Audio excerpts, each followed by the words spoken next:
Hello everyone, welcome back to EEE 641 Advanced Electromagnetic Field Theory. In today's lecture, lecture 22, we are going to continue our discussion on scattering from the cylindrical structures. So if you remember, as of now, we have covered strips, two-dimensional strips, then three-dimensional finite rectangular plate with under normal incidence as well as oblique incidence.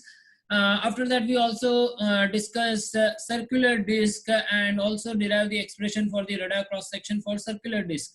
After discussing all those topics, we covered, we went through various transformations from plane wave to cylindrical coordinate system, or even we went through addition theorem of Hankel function or addition theorem of Bessel function based on that addition theorem of Hankel function.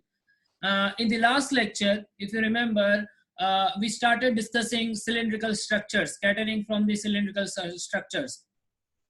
And we considered three types of cases, three types of incidenting waves, primarily plane waves. So first two cases were under normal incidence. So we considered TM to Z and TE to Z polarization under normal incidence. And then towards the end of the lecture, we also started discussing TM to Z type of oblique incidence. And we derived the expression of scattering width from the infinitely long cylindrical structure. And we also showed that how can we approximately come up with a three-dimensional radar cross section for a finite cylindrical structure with a finite length. So what we are going to do is we are going to continue our discussion on the cylindrical structure, and in today's lecture we will start with the other polarization, that is TE to Z polarization. So we are going to consider oblique incidence with a TE to Z polarization, and we will derive what would be the scattering width as well as how again we can relate to three-dimensional radar cross section for the cylinder with a finite length. Now after that, after considering the oblique incidence for TE to Z polarization, in the second half part of this lecture, we are going to discuss scattering from this cylindrical structure when we have a line source which is parallel to this cylindrical structure. So instead of plane wave incidence, we will consider electrical line source. And again, we'll derive what would be the radar cross section or scattering width. And when we will do that, we are going to use addition theorem of Hankel function. So we will go through all this material, and as I mentioned, we are going to primarily discuss two topics. First topic is going to be oblique incidence TE to Z polarization, and the second case is going to be electrical line source near your cylindrical structure. So let's start this lecture. So as I mentioned, when we started discussing scattering and radar cross section, we started chapter 11. At that time, the first object which we solved was two-dimensional strip. So this is a structure which we consider at that time, that if you have a strip like this placed in an XZ plane and it has a finite width W along the X direction, and it has some finite dimension in the Y direction. Along the Z direction, it has an infinite length. So it is a two-dimensional structure. Again, whenever I say two-dimensional structure, that means it has a finite dimension in two dimensions, two directions. And when we say three-dimensional structure, basically it has a finite dimension in all three orthogonal directions. So in this case, along the Z direction, it has an infinite length. That's why it has only finite dimension along two other directions, X and Y. So that's why we consider this as a two-dimensional structure. And we saw that for TM to Z polarization, we derived the bistatic RCS using physical optics approximation, that for PEC strip with an infinite length, this would be your scattering width for TM to Z polarization, where basically if you look at this with respect to phi s, scattering angle, phi s, the variations are of sinc function. So sinc function So this particular scattering width has a variation of sinc function with respect to phi s, and as a result of that, the maximum of this bistatic RCS or scattering width will happen when this argument of this sinc function is going to be 0, and that will happen when you have phi s equals to pi minus phi I, because your cosine of phi s plus cosine of phi I should cancel each other out in order to get a 0, in order to make this argument 0, and that will happen when phi s is going to be equals to pi minus phi I, and that is nothing but Snell's law of reflection. Now when we have that maxima, when we consider this phi s equals to pi minus phi I, in that case this entire argument is going to be 1, right? For argument 0, this entire sinc function is going to be 1, and as a result of that, this particular remaining value will be your maximum RCS. So this is the maximum scattering width. Since it's a two-dimensional structure, we call that call it as a scattering width instead of radar cross section, and that will be your maximum scattering width or bistatic scattering width. And this direction, which is predicted by Snell's law of reflection, is called specular direction or conventional specular direction. We will call it a conventional specular direction. Now for the other polarization, we also showed that when we have TE to Z polarization, now in addition to this sinc variations, here we again have that sinc variation with respect to phi s. We also have another extra sine phi s function multiplied with that sinc function. That means that if we want to find what would be the value of phi s for which you will get the maximum scattering width, you need to find the maxima of multiplication of these two functions, sine phi s and this sinc function. And when that will happen, for that particular value, you will have a maximum scattering width for TE to Z polarization. So it's not a simple straightforward problem. So now you have to find not only the maxima of the sinc function, but you have to find you have to find a point or value of phi s where multiplication of sine phi s and this sinc function will have a maximum value.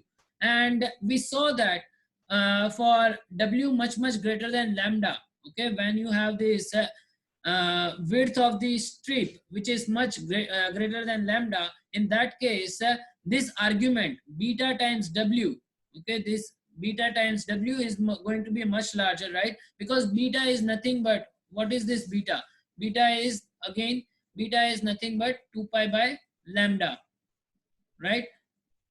So that argument is 2 pi by lambda. So this argument beta times W, if you have here W, then this is going to be 2 pi W by lambda. So this ratio, when this ratio is much greater than 1 W by lambda, in that case what happens is the variation in the sinc function, variations in the sinc function are much faster compared to sine phi s variation. So sine phi s is going to be almost constant compared to sinc variation, and as a result of that, when your W is much greater than lambda, for this condition we can approximate that your maxima will occur approximately at phi s equals to pi minus phi I, which is nothing but Snell's law of reflection. So for TE to Z polarization, we can say that for large plate, for a large width of the strip, your specular direction is going to be almost equal to what is predicted by the Snell's law of reflection. Okay, that is nothing but conventional specular direction. And when that will occur, for that phi s almost equals to pi minus phi I, if we substitute that here in this expression, then this would be approximately your maximum scattering width for your two-dimensional strip. Here again, notice that it is approximately equals to, not equals to, compared to last for TM to Z polarization. For the other polarization, it was exactly equals to. Here for T to 0, it is approximated. Okay, and as I mentioned, it is because we have now extra variation with respect to phi s, and that is sine phi s. Now, after that, what we did, we started discussing cylinder in the last lecture, and we considered three types of cases. First two cases were normal incidence with two orthogonal polarizations, TM2Z and TE2Z. And after that, towards the end of the lecture, we discussed the oblique incidence with the TM2Z polarization. Now, in this lecture, we will continue discussing that oblique incidence on cylinder with TE2Z polarization.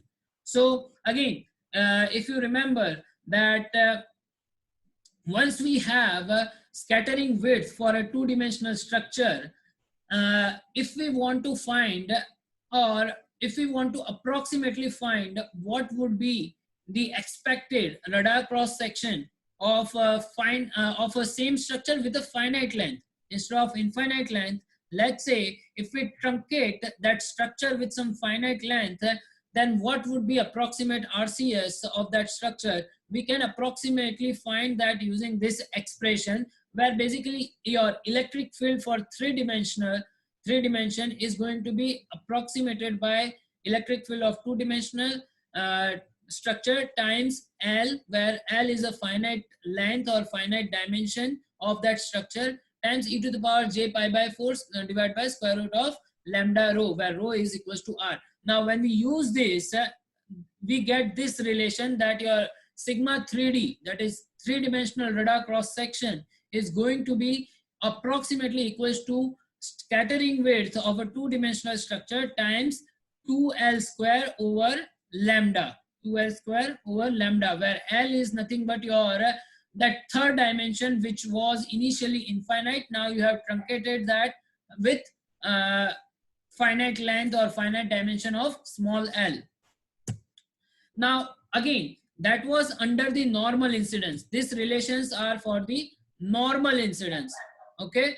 Now when we want to extend that for oblique incidence, I mentioned that in the last lecture when we discussed TM to Z polarization, that when we want to extend that for oblique incidence, what we do is from our experience or from our observation, when we discuss scattering from strip or rectangular plate using physical optics approximation, that basically you have sine theta s or sine theta I type of variation, right? That's what we just saw for that strip.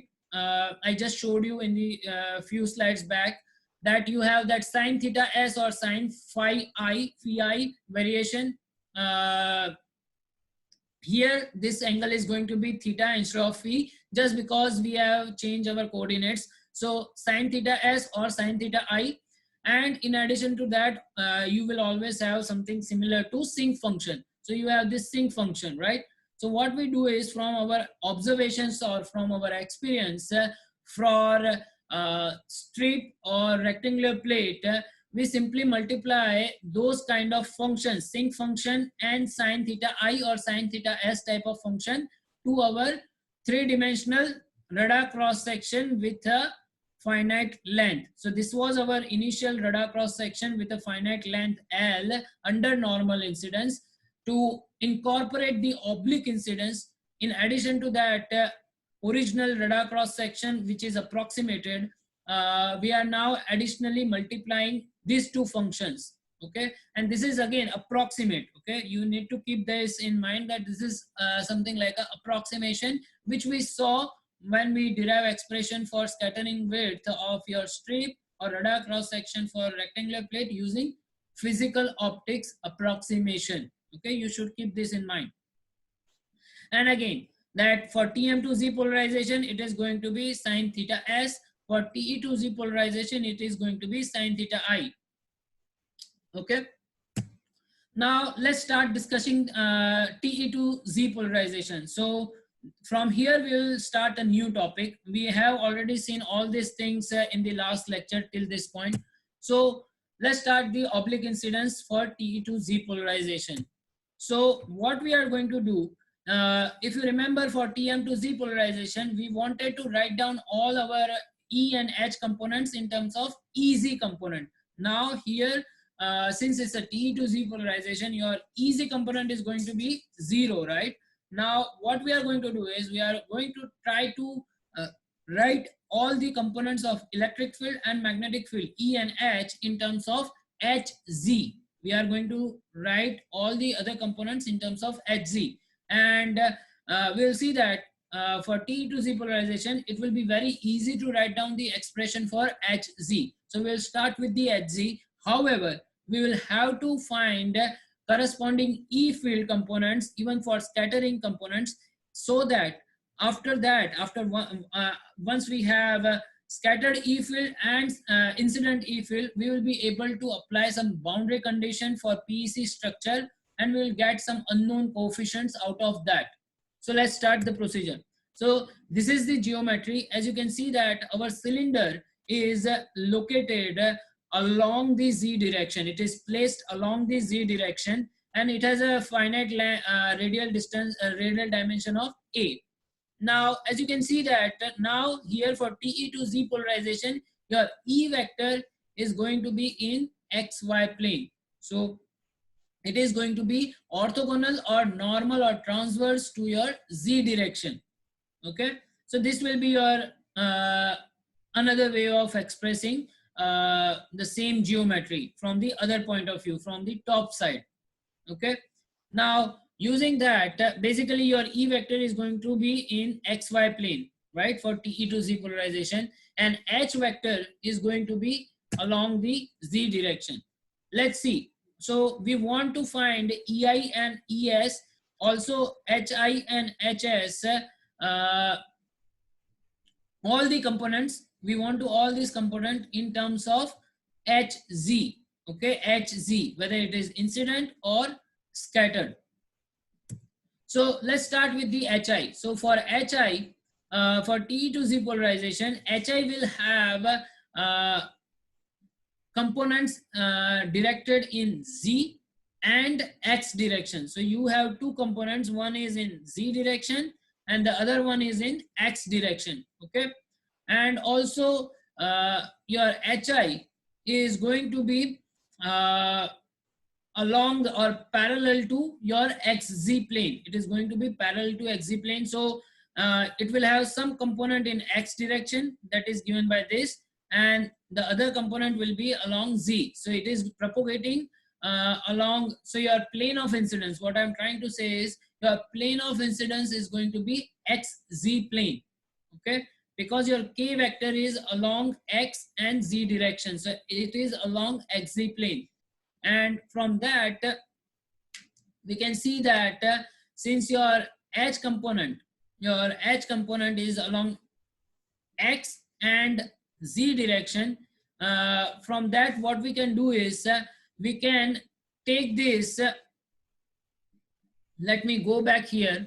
So here we have Z variation and X variation. What we will do is we'll take this X variation, and then if you remember, for that plane wave type of equation, for plane wave, this represents plane wave, right? E to the power minus j beta x something, right? So we know that if we have this kind of plane wave, we did this transformation, that how can we write that plane wave in terms of infinite summation of Bessel functions when we transform that plane wave to cylindrical coordinates system. So then you have this infinite summation of Bessel function. Okay, so this is your transformation of this function, and the remaining function is as it is, e to the power minus j e to the power plus j beta z cosine theta I is something here, and these are the two components az and ax for the magnetic field. Now again, here for x component, what we can do is we can transform, or we can convert that x component of your H field into rho and phi component using these two equations. So now we have H rho, H phi, as well as we already have Hz. If we just simply take this component, then it will be Hz. So we now have three components, H rho, H phi, and Hz. So these are the three components, Hz, H rho, and H phi. Okay, in terms of infinite summation of Bessel function. Infinite summation of Bessel function. Again, this is infinite summation. Now, what we will do is we want to write down all the other components of E field and H field in terms of Hz. So for that, what we will do is we are going to use Maxwell's equation, what we did in the, which is similar to what we did in the last lecture. So this is the first curl equation of Maxwell's equation. Del cross H equals to J omega epsilon E, right? Now, when we expand that, you will get three components of your E field, E rho, E phi, and Ez in terms of Hz, right? Hz, H phi, here H rho, Hz, and the final one is in terms of H phi and H rho. Now for TE to Z polarization, Ez component is going to be 0. This component is going to be 0. Okay, we can equate that to 0 and get something out of that. That is a one option. Now the other option is, okay, so we have these expressions for E rho and E phi, right? And here we can see that we also have Hz in that equation. So we need to somehow find a way to replace or substitute this H phi such a way that this equation only has Hz variation. Same thing for H rho. We have to find some equation which can, when we substitute, will have only Hz variation. So for that, we will use another Maxwell's equation, that is del cross E equals to minus j omega mu Hi. And when we do that, when we expand that in three components, these are the three components we get for H rho, H phi, and Hz. Now you can see that for H rho, it has a Z and phi variation for E field. So now we know that this is a TE to Z polarization. So Ezi is going to be 0. So we will get rid of this function, okay, this term. Similarly, in this equation, we will get rid of this equation. And when we do that, this will be your reduced equation for these two H rho and H phi components. Now, what we will do is we'll place this H rho and H phi in the previous slide here. Here we have H phi and here we have H rho. So H rho, we know that we now have expression that H rho in terms of E phi, and now here we have expression of H phi in terms of E rho. So we will simply substitute these expressions of H rho and H phi in these two equations, this one and this one, 11.114144A and 11.144B. When we do that, we will be able to find the equations for E rho and E phi in terms of Hz. So we will be able to find the equations of E rho and E phi from the Hz. So let's do that. So these are the equations now for H rho and H phi. That's what we do in that equation of E phi. Here we replace this H rho by this expression we just derived on the previous slide, right? And same thing for E phi. We do the same thing. Here I am shown, but if I go to next slide, sorry, let me just erase. I just made a mistake. So this is how we replace that, okay? And now what we will do is, we know that for all the components, E field as well as H field, all these components are going to have the same variation along Z direction, and that along the Z variation, it is going to be e to the power positive j beta Z cosine of theta I. So that's the variation we are going to have along Z direction. So what we can do is, we can take this, and with respect to, since we are trying to differentiate with respect to Z, right, we know that it will have only e to the power minus j beta Z cosine of theta I variation. So with that assumption, we will be able to take this differentiation. When we do that double differentiation with respect to Z, you will be able to get this expression, okay? So this will be your reduced expression for E phi, okay, or E phi. Same thing so this will be your expression for E phi, and then what we will do is we are going to substitute the expression of Hz here in this equation, okay? And when we do that, this will be your final expression for E phi incident waves. Same procedure, we can follow for E row component. Now we have HZ and H phi. What we will do is we are going to substitute the expression of H phi by this one, okay? And when we do that again for the E row with respect to Z, we are going to have a same variation, okay? We are going to have same variation. Then what will happen is that DE row by DEZ, this particular expression will give us something like this, okay? Will give us something like this, okay? And from that, this will be your final expression for E row, or even further, this is the most reduced expression for E row. Now what we will do is again we will substitute the value of or expression of EZ in this one. When we do that, this will be your final expression for E row in terms of infinite summation of Bessel functions. So after that, once we have that, again, what we did for TM to Z polarization, similarly here for TE to Z polarization, we know what is the expression of the incident HZ component, right? We know, we already derived that using that transformation of plane wave to cylindrical coordinate system using infinite summation of Bessel function, that is given by this one, right? This is the equation, and this is infinite. N equals to minus infinity, n equals to minus infinity, okay, to plus infinity. So this is an infinite summation. Okay, now using that, we know that for the scattered field in the cylindrical coordinate system for a circular symmetric structure, it is going to have a Hankel function of the second kind. The waves which are going outward radially in a cylindrical coordinate system, that can be represented by Hankel function of second kind. If you remember, we also discussed this in chapter 9, and even for the previous lectures in chapter 11, we have been talking about this. So if we wanted to have something like a plane, some waves which are radially incoming towards the structure, towards the origin, towards the z-axis, then we would have used Hankel function of first kind. Here we are using Hankel function of second kind. Why? Because we want our waves to have a solution of waves which are traveling outward. And that's why we know that it should have some component of Hankel function of second kind.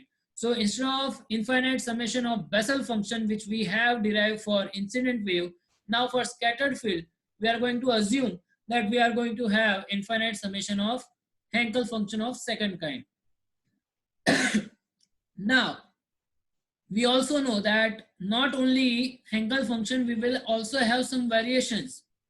Okay, here we will have some variations. It's not going to be that straightforward, and it has to follow some boundary condition. It has to satisfy some boundary condition. So what we will do is we'll define some unknown coefficient or unknown function, okay, and we'll try to find the expression of this unknown coefficient or unknown function. So that function, unknown coefficient or function, is represented by dn. So again, for scattered field, something similar to incident field, instead of this Bessel function, for scattered field we are going to use Hankel function of second kind and some unknown function along with that, and we will have infinite summation of such functions. Now what we'll do is, from that scattered HZ component, which we just assume that it will have certain type of form, we will try to find what would be the corresponding expression for E phi component. And when we do that, this is the equation, right, using Maxwell's equation, and from that this will be your expression when we substitute this H surface H scattered Z component, right? When we do that, this will be your equation, and this will be your reduced expression for E phi in terms of Hankel function of second kind. Okay, Hankel function of second kind, and we have taken a derivative of that Hankel function of second kind with this argument, with respect to this argument, beta rho sine theta s. So this prime on top of this Hankel function of second kind represents a differentiation with respect to d beta rho sine theta s. Now what we will do is, now we have some component for scattered field, scattered E field, that is E phi scattered. Okay, and we also know what is the incident phi component for the E field. So we can add them together, and from that we will be able to find what should be the function on that unknown coefficient dn.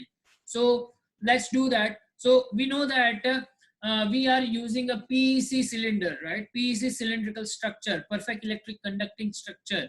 And we know that for perfect electric conducting structure, the tangential component on the surface should vanish. Tangential component of your electric field should vanish on the surface of your structure.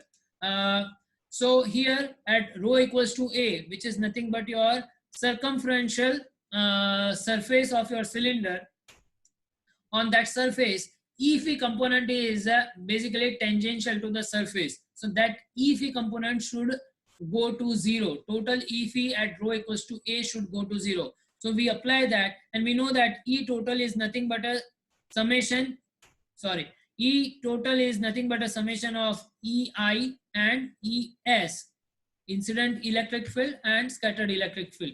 When we do that, this will be the condition you will arrive. You will arrive at this particular condition, and you will see that in order to satisfy this condition, this equation,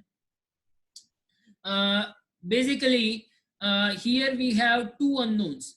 If we want to solve this equation, we have two unknowns, that is theta s, right? One is theta s and the other one is dn. So there are two unknowns and we have one equation.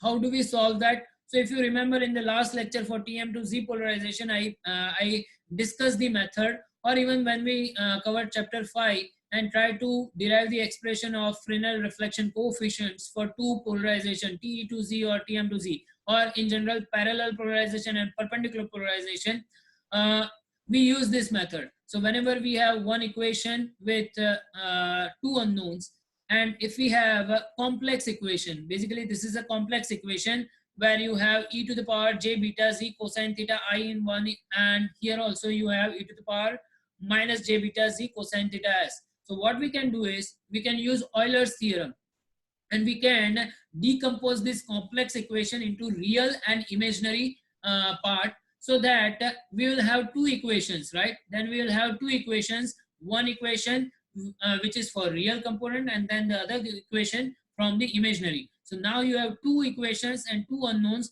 From that we will be able to find what should be the values of these two unknowns. So first will be theta s. Theta s, we will see that for TE to Z polarization, theta s has to be equals to pi minus theta I. Okay, theta s has to be equals to pi minus theta I in order to satisfy this condition. In order to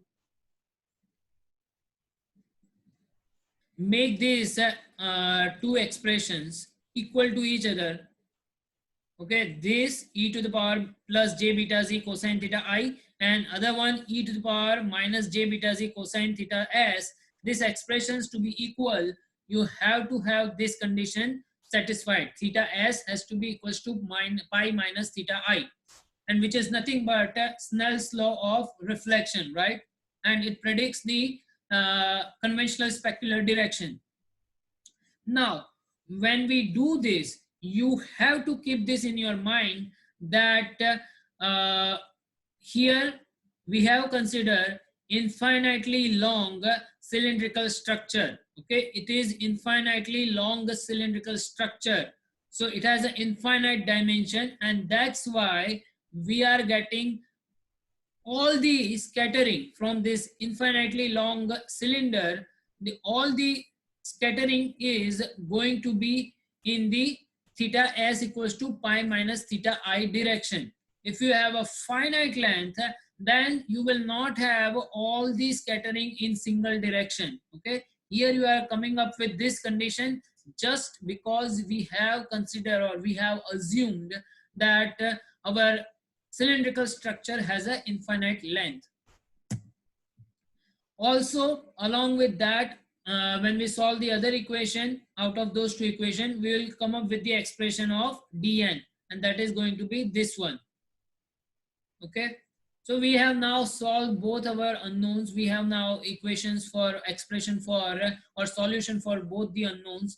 when we substitute that back in the expression of hz, okay, back here for theta s and dn, okay, here again, here you have theta s, theta s. So when we substitute those two unknowns, this will be your final equation or expression for hz scattering field. So now it is in terms of theta I and some infinite summation of Hankel function of second kind. So again, also notice that here we have represented in terms of Bn, okay, that Bn is again a ratio of derivation of Bessel function of first kind and the derivation of the Hankel function of the second kind, okay. So this will be your equation for hz component for your scattered fields. Similarly, from that we can derive the expression for the E rho and E phi component. So when we substitute the final expression for hz, this will be your scattered E field in rho component. This is for phi component, and again this is T to Z polarization. So obviously EZS should be 0. Again, once we have those, we can find the corresponding components for H field. So this will be your expression for H rho, and this will be your component for H phi. So now we have all the components of scattered H field, H rho, H phi, and Hz. We already found what should be the expression for Hz, and that is this one. So in summary, these are the three components: H rho, H phi, and Hz already we knew. So now we have all these 6 expressions for E field and H field. So what we will do is, now again we will do that far field approximation, and what we will do is primarily we are going to use asymptotic expansion for the Hankel function of second kind when argument is much large, okay. So this is the expression of your E scattered rho component, right? This is your expression. Now for the large argument beta rho when approaches infinite, then we know that this Hankel function of second kind, this argument, when the argument is very large, then we know that this Hankel function can be represented by exponentials, and that is nothing but this particular function, okay. This is going to be your substitution for the Hankel function of second kind. And when we do that, this will be your approximate expression for E rho scattered. Same way, this will be your expression for E phi once we substitute the Hankel function's derivative with asymptotic expansion, and that will be given by this expression, okay. We have gone through this, okay, we have gone through this while discussing the other topics in the past. Now also what we can do is, since we have if you look at here, we have infinite summation from minus infinity to plus infinity, right? So what we can do is, we can combine negative and positive in terms together of this exponential, okay. We can combine positive and negative terms for this exponential, and using Euler's theorem we can convert that e to the power j n phi into something like this, cosine of n phi. So now you have cosine of n phi instead of that e to the power j n phi, and also you have some Newman's coefficient. This type of coefficients called Newman coefficients, where it can have multiple values based on the subscript n. So when n is going to be 0, it will have certain value, and when n is not 0, then it will have some other values. Also, if you look at the expansion, these expressions for phi component as well as rho component, okay, you will see that for the rho component, here you have 1 over rho, as well as here you have 1 over square root of rho. So total in general for rho component, in total you have 1 over rho to the power 3/2 variations, right? However, for phi component, you have only 1 over square root of, you have only 1 over square root of rho variations, right? You have only 1 over square root of rho variation.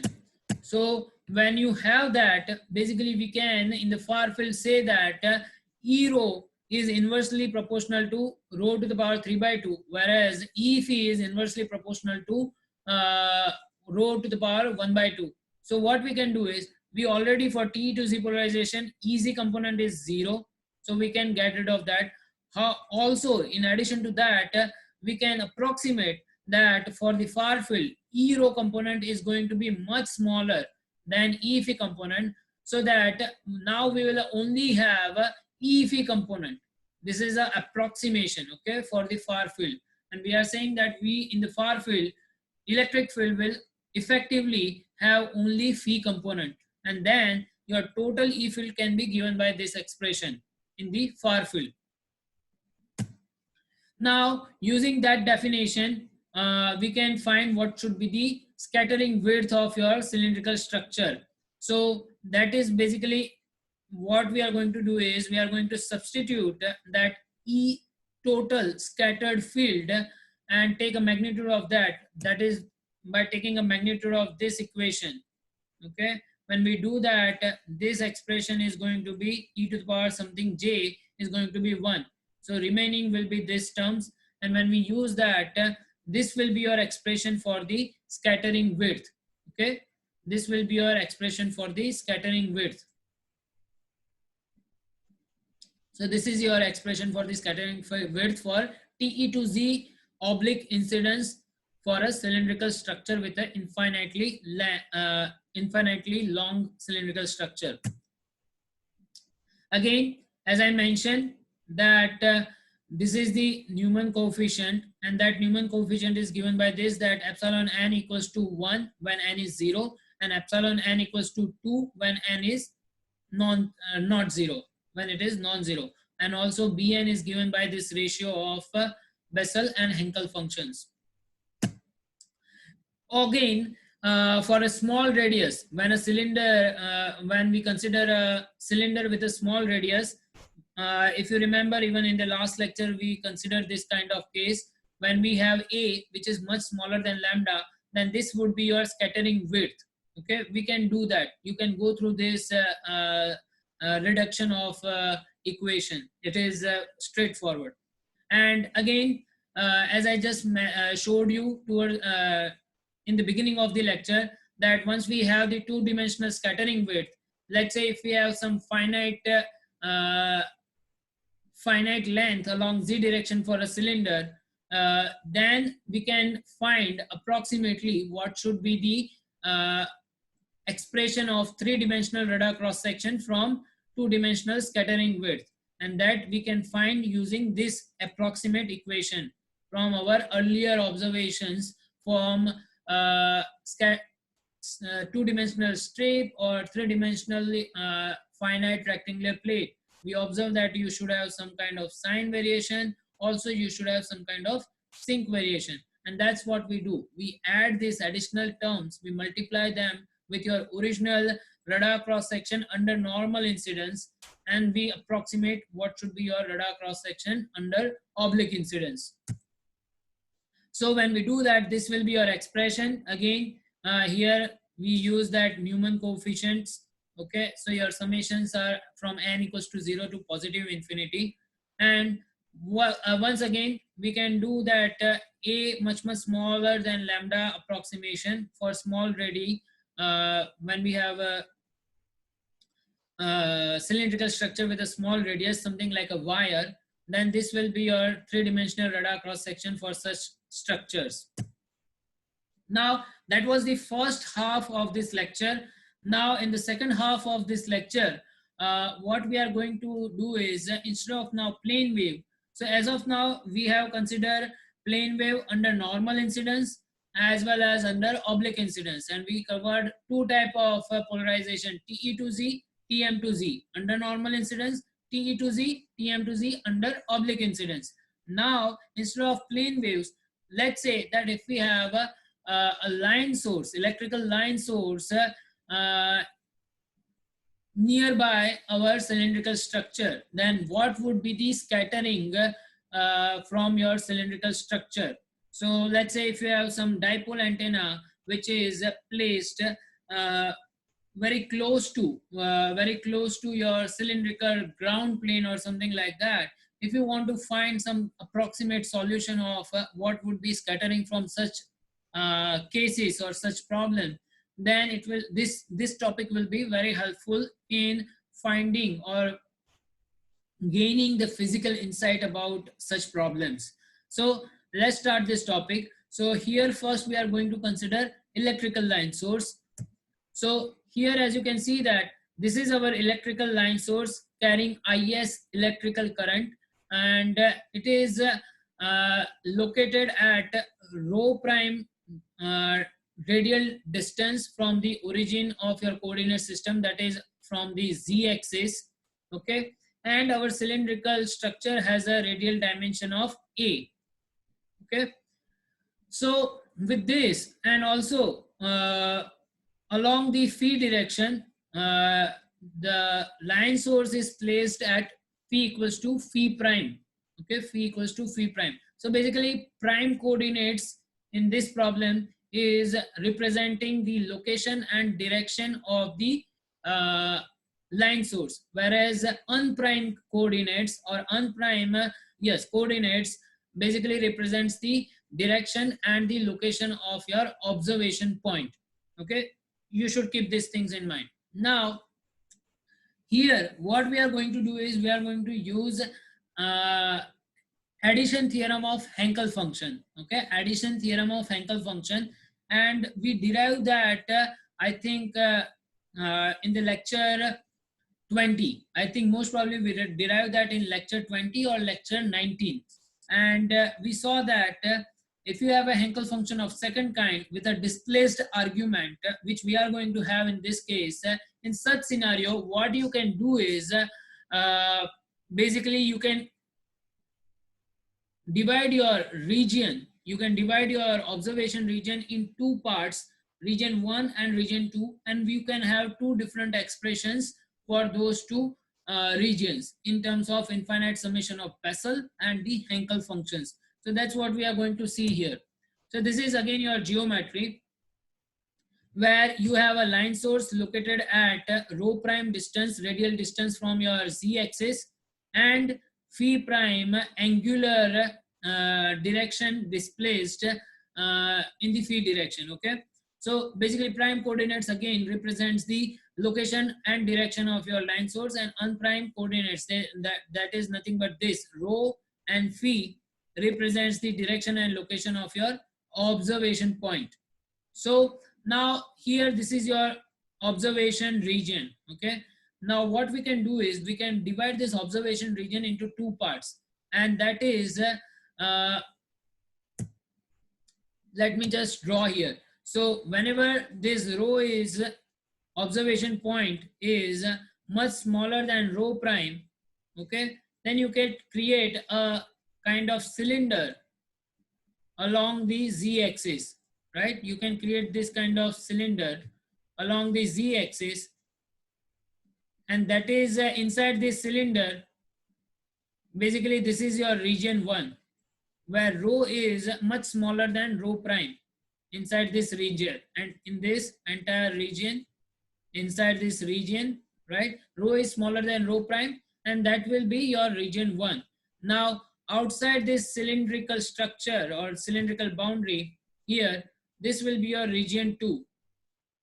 This will be your region 2, where your rho is greater than or equal to rho prime. So now we can divide that into two regions, and we saw that this is again your problem which we are considering, that this is your line source, and we are going to place our cylindrical scattering object or structure along the z direction. It is basically placed at the origin of your coordinate system along the z axis. And we showed last time when we discussed the addition theorem of Hankel function, when we derived that this Hankel function of second kind with the displaced argument rho minus rho prime, this is a displaced argument, can be represented by infinite summation of Bessel and Hankel function in first region, and similarly in the second region again it can be represented by infinite summation of Hankel and Bessel function. Now here we should note very important thing.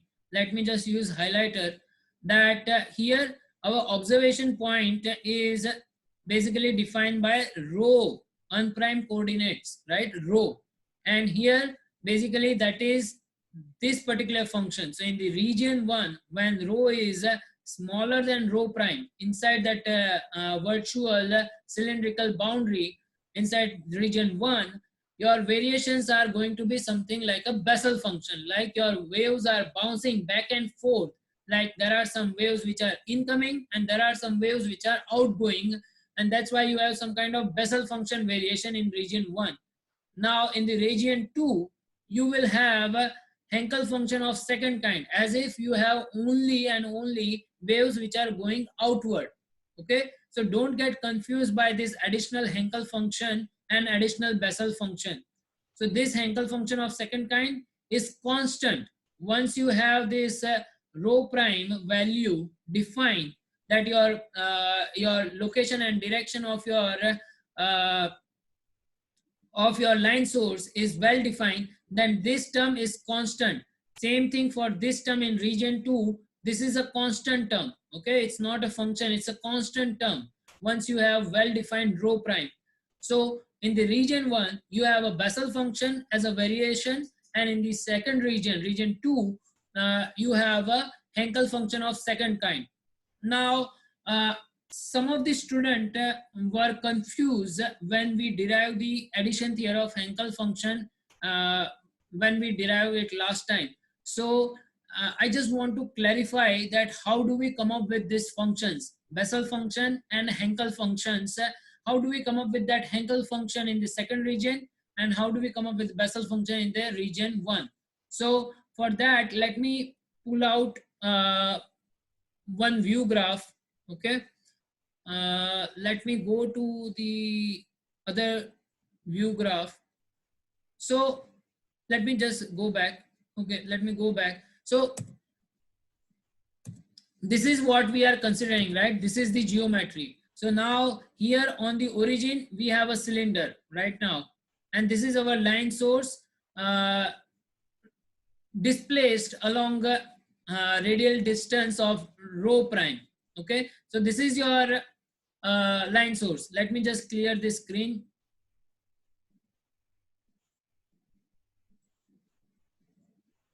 So this is your line source. Okay, this is your line source, and it is radiating, since it is a Hankel function of second kind, right? So it should be radiating outward, right? Something like this. So it should be radiating like this, radially outward from the line source, something like this, right? You agree with me, right? Do you agree? Okay, so it should be radiating outward in radial direction, since that's what Hankel function of second kind represents, right? So this is the like physically this is how your Hankel function with a displaced argument is going to look like, something like this. So this is nothing but this function. Okay, now we want to represent that in terms of something like Bessel function and Hankel function without displacement in the argument, something like this. And for that we divided that into two regions. Now for that, let me just pull out this another view graph. So it's the same again, same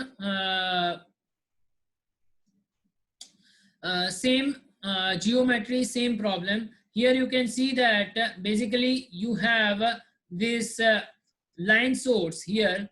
Okay, this is your line source, and we can see that this, if we consider this region 1, this is the region 1 where your rho is rho is smaller or equal to rho prime. Okay, inside this region 1, this will be your field distribution denoted by this blue solid line. blue solid arrow, right? So this is basically waves which are traveling outward from this line source, okay, which is defined by Hankel function of second kind in cylindrical coordinate system with a displace argument of rho minus rho prime, okay. Now if you look at, let's focus on let's focus on two of these particular rays. Let's consider this particular component, right? This particular component which is highlighted by green highlighter, and let's also consider this violet line, okay, this violet component, and let's ignore the other components, and let's see that how can we write that in terms of Bessel function and Hankel function without the displaced argument. So if we go down, those two cases are nothing but something like this, right? That this is your line source, okay, this is your line source, and this is your original total vector going outward, okay. Now what we can do is we can write down that total vector as a summation, vector summation of two vectors, where one vector is going towards the origin or towards the z-axis, that is in vector, right? And then there is also another vector which is going outward from the coordinates z-axis. So in our coordinate system, in cylindrical coordinate system, this is the origin z-axis. So there is one component of that wave which is actually representing a wave coming inward, and the other one is going outward, right? So you can decompose your total vector into two parts. One component which is coming in towards your origin, and then the other component is going out, and this is for region 1. Same thing if you look at the other case. Let's say this violet vector, total vector, again we can decompose that into two parts. There is a part of component which is going into your z-axis of your coordinate system, and the part of that vector is coming out of that z-axis, right? Vector in and vector out. So this is inside the region 1, and that you can do for any vector. For any vector you consider, right? Even this vector which is exactly going through the coordinate system, through the origin. So it is going like this, right? So for this part, for the half part, this particular wave is going towards the origin, coming in, and then for the other half here, this is leaving. It is leaving outward from the origin, correct? So what I'm trying to say is this Hankel function in the region 1 can be expressed as a infinite summation of the Bessel functions. Why? Because you have a summation of waves which are incoming, and then you have also some waves which are going outward. They are leaving the origin z-axis. So as a result of that, you have something like a waves which are bouncing back and forth. You can consider like what we did in chapter 9 when we discussed circular waveguide, right? Cylindrical structure with a circular symmetry. In that case, inside that waveguide, we used to consider Bessel function when we have waves which are basically traveling back and forth in radial direction. Same thing here also, we have like part of the waves which are coming in towards the origin, and then part of the waves are which are coming out, going out, right? Or they are leaving the origin. So that's why we can consider that this kind of field can be explained by the infinite summation of Bessel functions, which represents waves which are bouncing back and forth in radial direction, okay?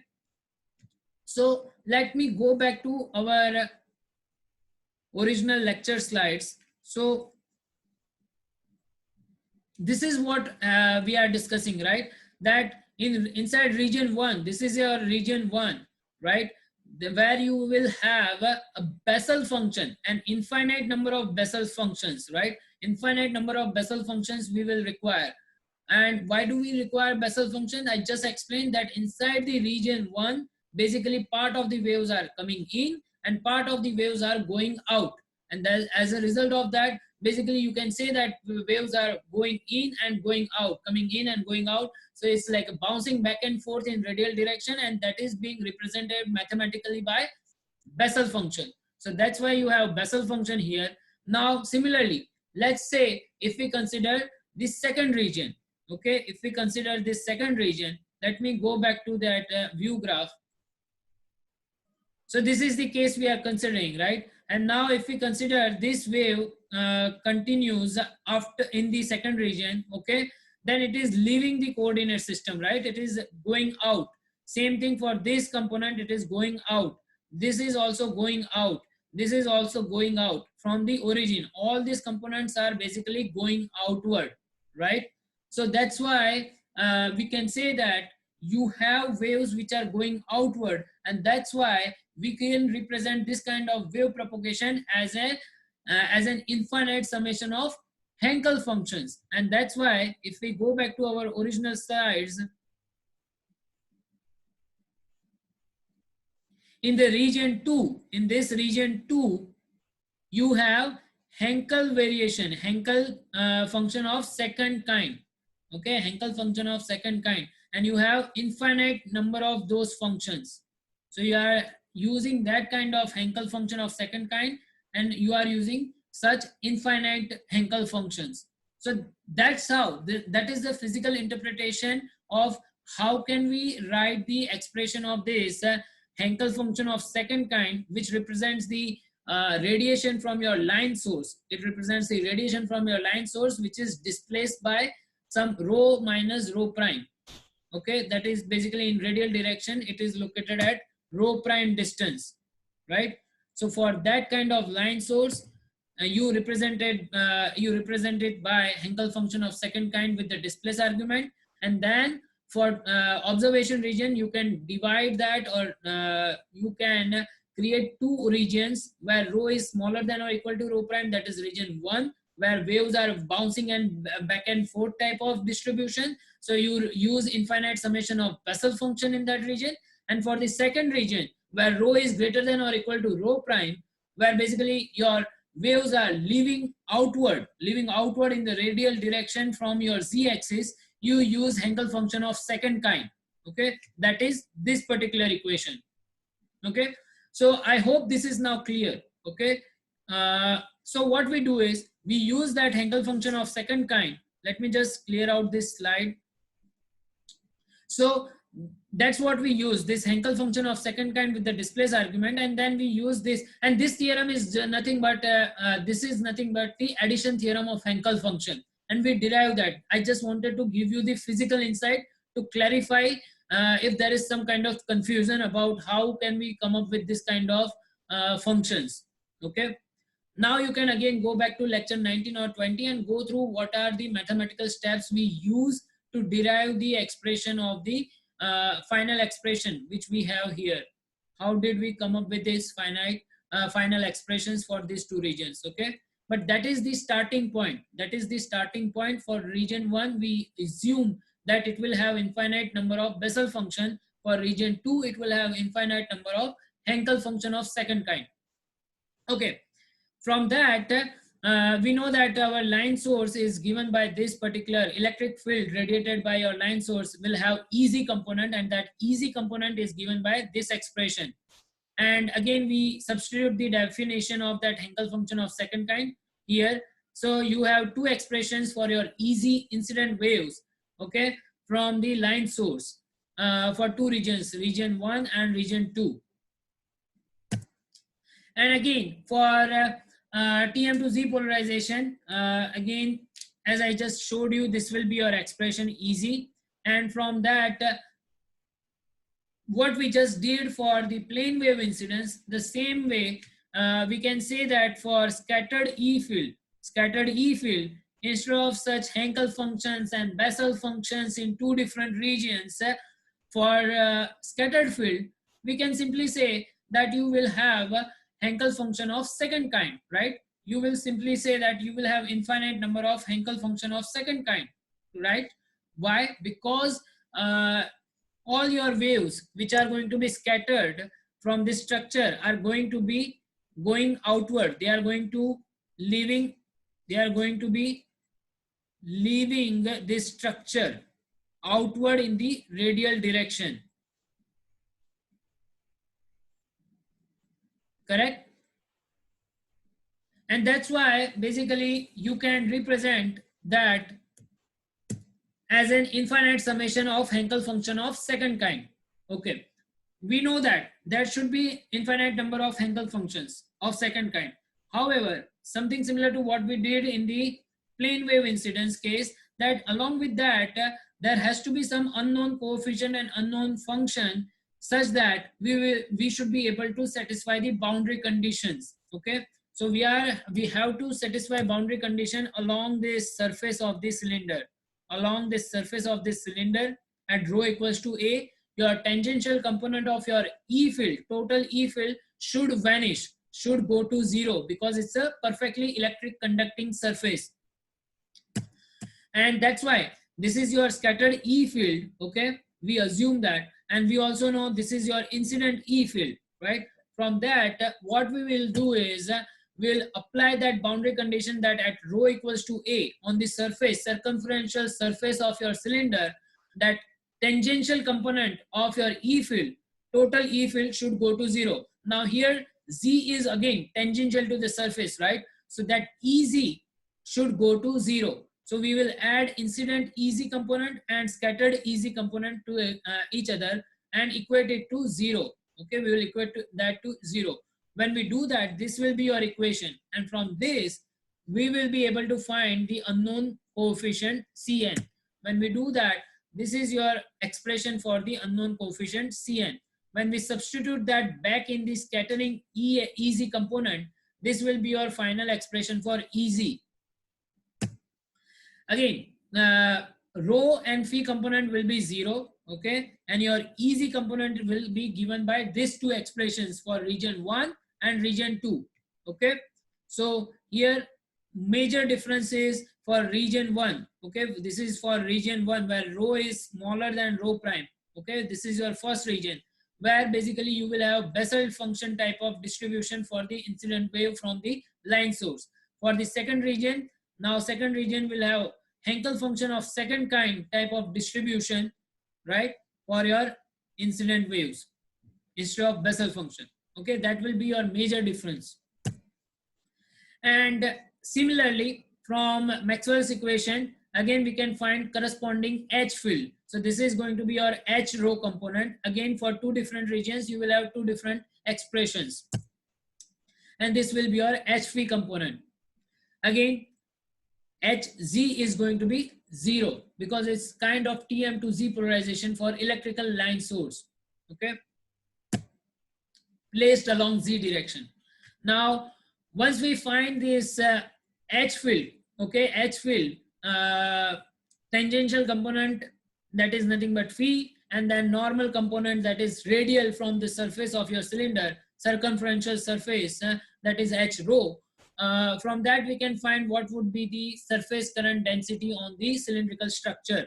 So again, we apply that surface current density will be N cross H tangential component rho equals to A. Now here basically not tangential, sorry, total component. Okay, that was my mistake. Total component of H. And now here we know that that normal component is directed in the radial direction rho, as well as this rho component is also parallel to that, right? So this cross product of two parallel component is going to be 0. So we will get rid of this component. Okay, now we only have this phi component, and when we take a cross product of rho and phi component, we will come up with a Z component. Okay, so now your Js, okay, that Js is going to be given by this expression when we substitute the total phi H component, H phi component at rho equals to A. Okay, so this will be your expression, and as you can see that your Js, surface current density, induced surface current density, is directed in negative Z direction. So if I go back to the geometry,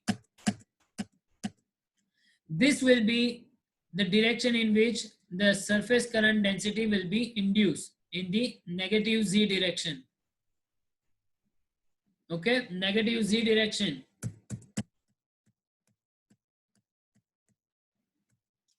And again, this is your geometry. Again, as I just mentioned, that your current will be induced in the negative z direction, like this. And what we will do is, we are going to use that Wronskian. If you remember in the last lecture, we also used that Wronskian. We manipulate the expression of that surface current density and try to get the Wronskian of this Bessel function. This is a Wronskian of Bessel function. And this is the value of that Wronskian of Bessel function. It was basically derived by Wronski, and it is named after him. So when we do that, it will get reduced down to this expression. Okay, in this expression, you have a Wronskian of the Bessel function, and we use that Wronskian. When we do that, this will be a reduced expression for the induced current, surface current density. Now, again, from this E scattered and H scattered, we can find what should be the far zone scattered field. So what we'll do is, this is the total E field, EZ component, and as we have been doing for the far field, we can substitute this asymptotic expansion of this Hankel function of second kind when we have a large argument. So here beta rho will be much larger when it approaches infinity. Basically, we can substitute that by this expression. This is asymptotic expansion, and when we do that, basically we will have something like this, which is a constant. So we can denote it by E0. We can take that some part of that equation outside the summation, other than this j to the power n. Okay, other than j to the power n, this is inside the summation here. The other part can be brought outside this summation, and when we do that, this will be your expression. This constant we will name at E0, name it as E0. So that is a far field when rho is much greater than rho prime. Okay, rho is greater than rho prime. That is, your observation point is located further away from the origin z-axis than your line source location, that is rho prime. Now for the plane wave incidence, the case will be totally opposite. This is like a reciprocity theorem. We can use reciprocity theorem here, okay, that we can make our observation point as a line source and our line source as an observation point. We can just interchange their locations, okay, and for that we can use reciprocity theorem. But let's do that in a straightforward manner, that again, in that expression of EZ, now instead of beta rho approaches infinity, now your beta rho prime will approach infinity, and then your this expression is given by this exponential function. And when we do that, this will be your expression.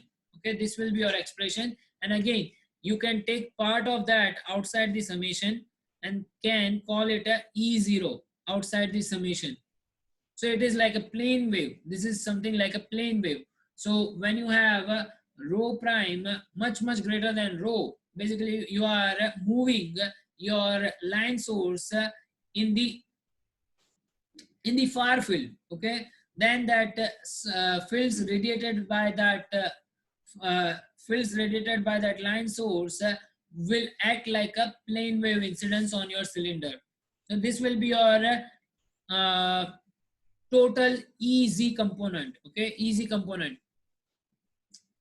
And again, when we do that, as I mentioned, that this can be considered as a constant.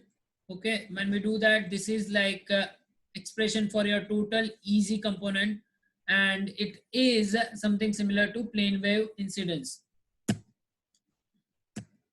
So now let's consider again a case where you have a line source placed close to your cylinder, placed close to your scattering object, which is nothing but a cylindrical structure. And what we are going to have is we'll consider two cases. One case where the distance of that line source from the surface of the cylinder is going to be lambda by 4, quarter wavelength. And in the other case, that distance is half wavelength. Okay. So for the first case, let's consider this case where your basically we are having two type of cylinder with a radius of 5 lambda, and then the other case is a equals to infinite, right? When we have a equals to infinity, that is basically the radius of the curvature is infinite. So as we keep on increasing the radius of the curvature, it is going to be more and more like a flat surface, right? If we keep on increasing the radius of the curvature. So for radius of the, if we calculate the radius of curvature for Earth, and then we calculate the radius of curvature of the Sun, then radius of curvature for the Earth is going to be much smaller than the radius of curvature of the Sun. So that means that locally, if we consider local area, then we can consider Sun is much more flat than the Earth. Okay, so something same thing here, as we approach is a equals to infinity, we can consider that as if it is a flat surface. So we have considered two cases. One is a flat surface, and then there is also a curved surface like this. And then we placed our line source at a quarter wavelength distance from that surface. So this distance, okay, this distance is lambda by 4. This distance is lambda by 4 or 0.25 lambda. So you can see that the radius of curvature is 5 lambda, and your rho prime, okay, where your line source is located, is 5.25 lambda. Now you can see that when we consider these two cases, in this direction phi equals to 0. So this is along x-axis. Okay, in the broadside direction you have a maximum radiation. Here you have a maximum scattered field, or total field is maximum here, not the scattered field, but the total field is maximum in this region along the broadside direction, near and around x-axis. Why would that happen? You can simply explain this using image theory, right?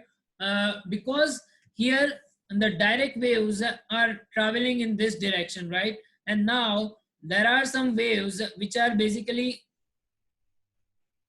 going towards the surface and then getting reflected back from this surface and then coming back. So total round trip is going to be how much? 2 times lambda by 4, that is going to be lambda by 2. So from that round trip, from that travel, that reflected waves are going to accumulate a phase which is equivalent to lambda by 2 electrical distance. That is, for lambda by 2, it is going to be 180 degrees. So this is equivalent to 180 degree phase accumulation, that total round trip, right? And that 180 degree will also have another phase accumulation of 180 degree from the reflection of this PEC surface. From the PEC surface, we know that for a PEC surface, reflection coefficient is 180 degree. So total that reflected field, when it will approach, when it will arrive at this line source, they will be 360 degree out of phase. The original radiated field and the wave the wave which is being reflected from the surface of the cylinder and coming back to the line source, they will be 360 degree out of phase. 360 degrees is nothing but 2 pi radians, and that is equivalent to 0 degrees. So they are nothing but in phase. So they are going to constructively interfere in the broadside direction towards the x direction. And because of that constructive interference, you see a maxima in this direction. You see a maxima in that direction.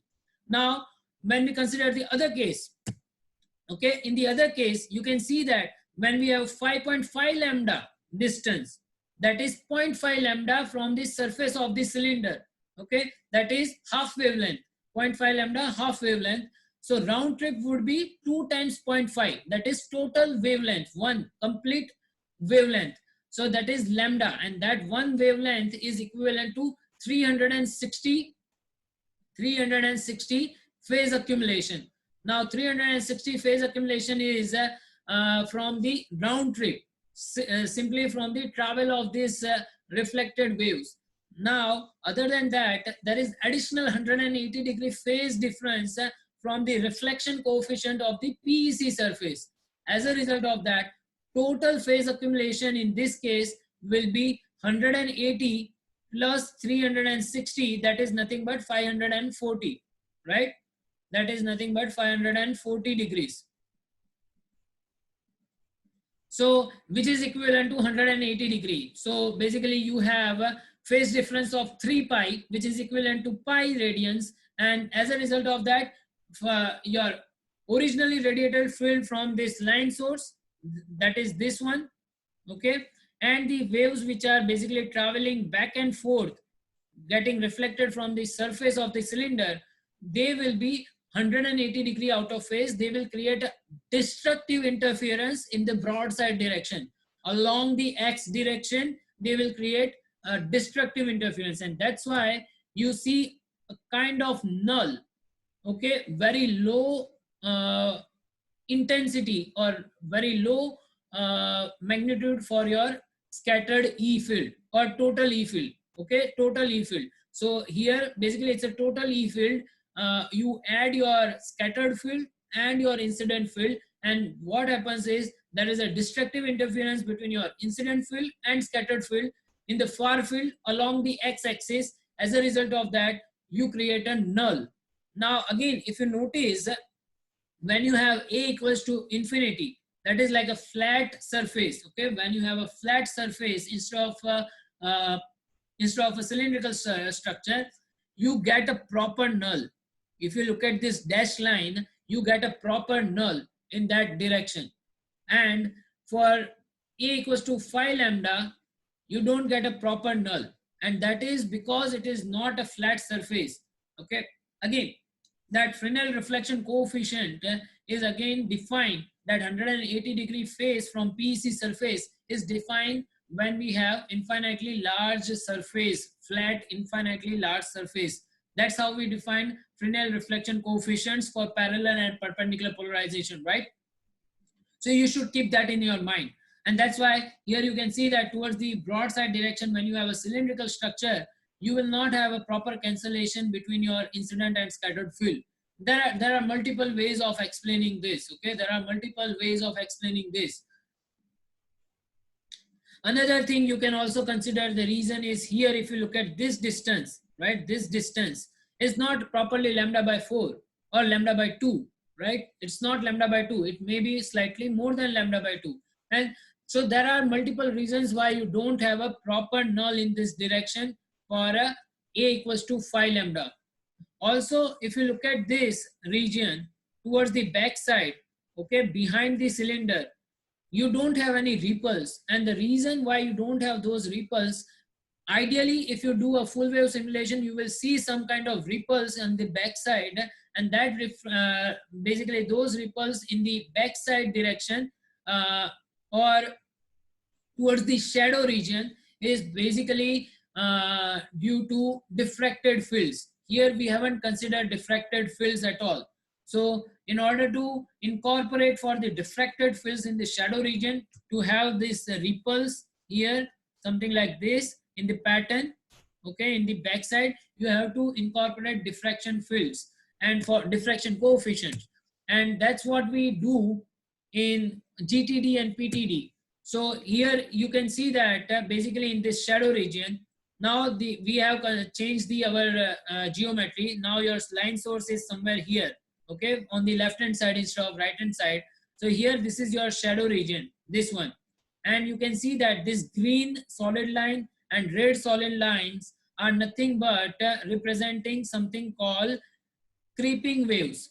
This is creeping waves. So they creep along your curved surface, and that's why it is called creeping waves. So basically what happens is some of these waves are attached, okay, attached to the surface, curved surface. And okay, let me just clear this out, that this doesn't mean that this is how it happens physically, okay? This is the way we try to interpret this phenomena, okay? there might not be, or there might be creeping waves, but that is not for certain. Someone can say that that is how this diffraction is happening. This is the way of interpreting. Okay, this is a way we are trying to interpret some physical phenomena. This is a kind of approximation.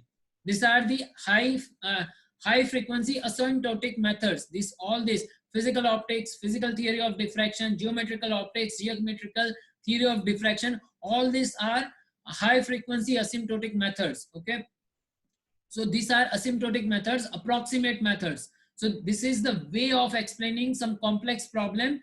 We are trying to simplify that. At the same time, we are trying to achieve the accurate results. So the way this phenomena is explained is through clipping waves, and that is not the way actually it is happening. Okay, so again, these clipping waves, we consider that those waves get attached to your surface, curve surface, at some point, let's say at this Q point, and they continuously leaks away energy. Okay, when they travel along this curve surface, they continuously leak away energy. Okay, in the shadow region. Same with this green line. Okay, same with this green line. Same thing happens if you consider something like a cylindrical structure with a aperture and it is radiating. Let's say it is radiating. In that case also, this is a direct radiation on the front side. However, even on the back side towards the edges, you will have this kind of creeping waves which will be radiating on this shadow region towards the back side. And again, those are nothing but you learn this in diffraction theories, physical theory of diffraction, geometrical theory of diffractions. So we will end our lecture here today, and we will continue discussing other topics. We will continue discussion on maybe cylindrical structures, and then we will switch our focus to wedges. Towards the edges, we will consider those structures as well, scattering by those kind of structures. So we'll end this lecture here and see you next time in the next lecture. Till that time, stay home, stay safe.